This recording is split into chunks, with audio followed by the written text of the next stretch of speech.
summer is a great time to remodel your house because if you can't be outside enjoying the heat, you might as well be inside adding value to your house. But with everything that comes with remodeling, money, time, paint, and colors, it can also lead to many disagreements.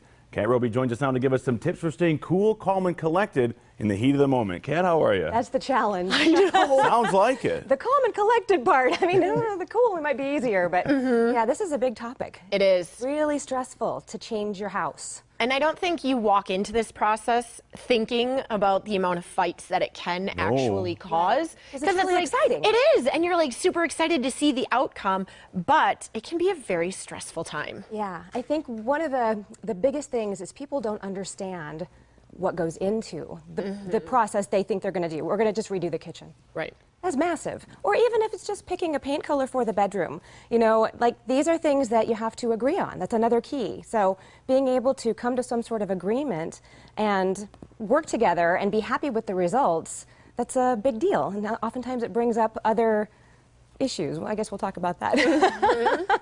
Exactly. And especially when I think two people are type A. Yeah.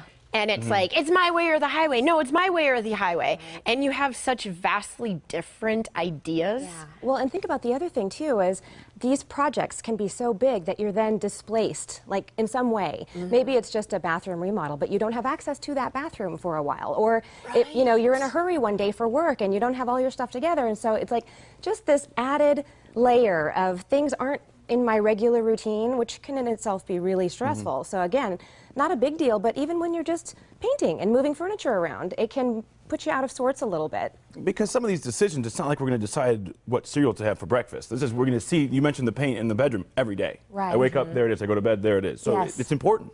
Yeah, and it affects, again, smaller scale, you know, maybe it's $20, $50 for some paint and supplies, but large scale, this can be $50, $70, $100, couple $1,000. A second mortgage. Second mortgage. And, you know, some people go into that knowing, like they'll buy the home, knowing a lot of work needs to be done. But that's the thing, you're in this together. That's one of the ways to try to get through it a little bit easier. Is remember, you're a we in all of this. And so when it comes down to something goes wrong, something's over budget, something's not time planned well, because that's the other thing, people don't really know that every single time it's going to go over budget or it's going to go over the amount of time you think you're going to be displaced. Right. So then the stress is multiplied and you're working, you know, against each other. You're blaming each other. How did you even start this project with, you know? So being able to talk to each other and remember you're both being affected, you're both in this together is another key to staying somewhat sane during the process.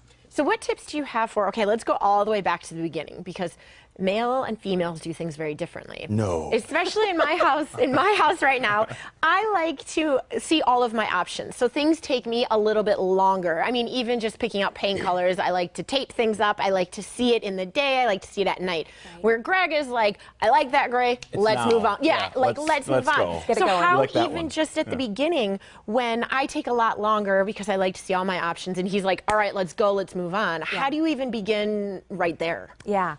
Right? Yes, right? Because then that just throws everything off, and then it's like, I don't want to do this anymore. It's kind of, that leads into just a general, how do you be in couple with someone who operates differently than you, too?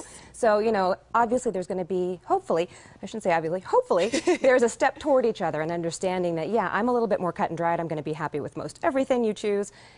You take a little bit longer than maybe you need to. Maybe you can push that up a little bit. You know, some sort of kind of compromise dance that happens.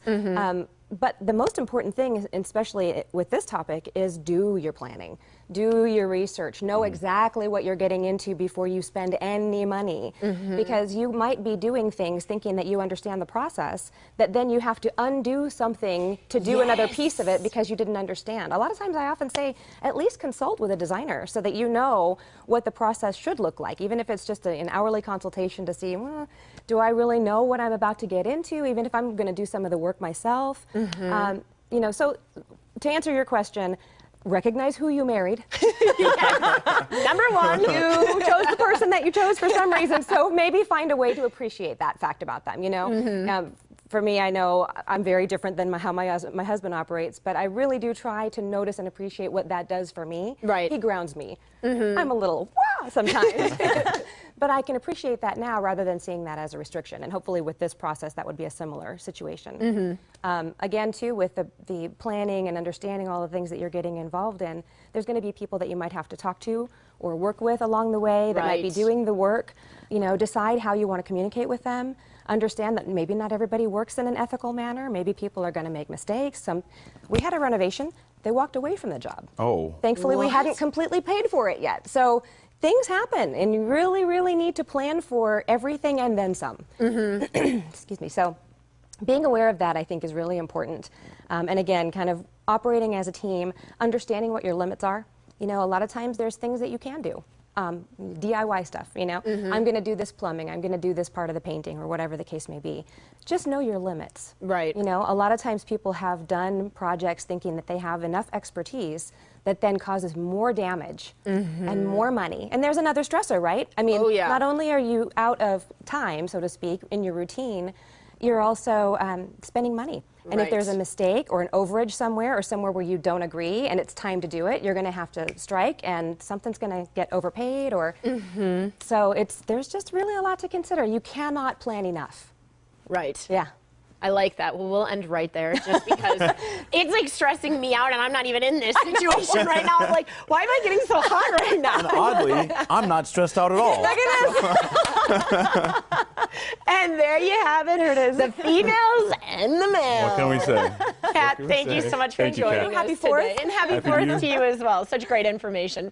And coming up next, we meet actually, we've already met the U of A players. How about this, though? Right after the break, we have There tips you for making go. sure your team doesn't drink during this 4th of July weekend. Stick around.